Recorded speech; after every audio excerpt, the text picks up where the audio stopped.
Hi, everyone. Welcome to the Bad Nurse Files. Today, we're going to be talking about cattle and people in reference to bird flu. So, the first human to cattle that we have reported is on April 1st, 2024. So, it was in Texas, and the Texas Department of State Health Services reported the human infection and the second case ever in the US and the first link to cattle exposure.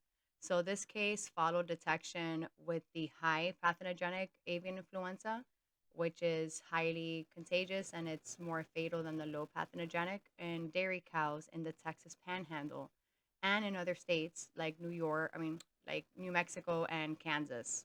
So the patient had direct contact with infected dairy cattle and showed only conjunctivitis, which is pink eye, as a symptom with no respiratory distress or involvement or symptoms.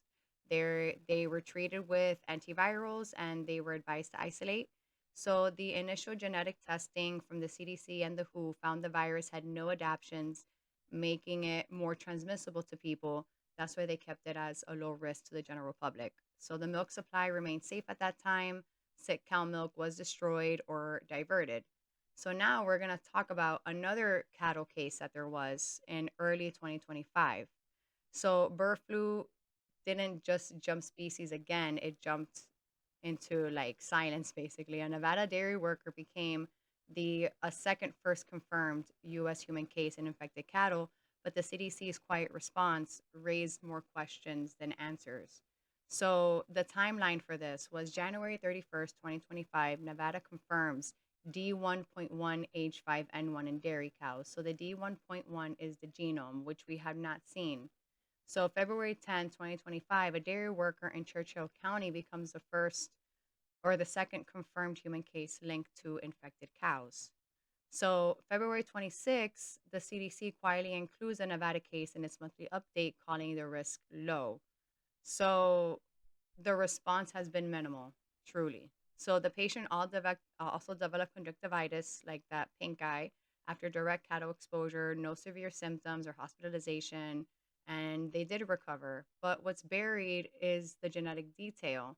So sequencing showed this patient was infected with a D1.1 genotype, the same one found in cattle and wild birds. The other one that we were talking about was I'll tell you right now, it was the B23.3 genome, which is different.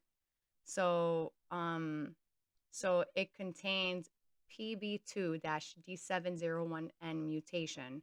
So what this means is that it enhances viral replication in mammalian cells.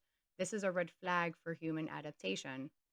Let's not dismiss this because the symptoms were mild. You know, he did contract it from a cow, which is crazy.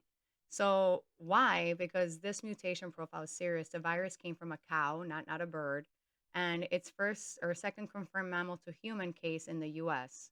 So this was the third human case since the bird flu began, but it showed that it was adapting. So here's what we're not hearing. Were there other dairy workers tested? Did anyone else on that farm report symptoms? Was there any antibody testing? Why were the results buried in a broader CDC spotlight post weeks later? And maybe I think the biggest question is why didn't the CDC hold a press conference? This is a zoonotic virus crossing over from cows. This isn't something routine. That's like a potential public health trigger point. You know, like we're already getting it from a mammal, we're not getting it from an avian species.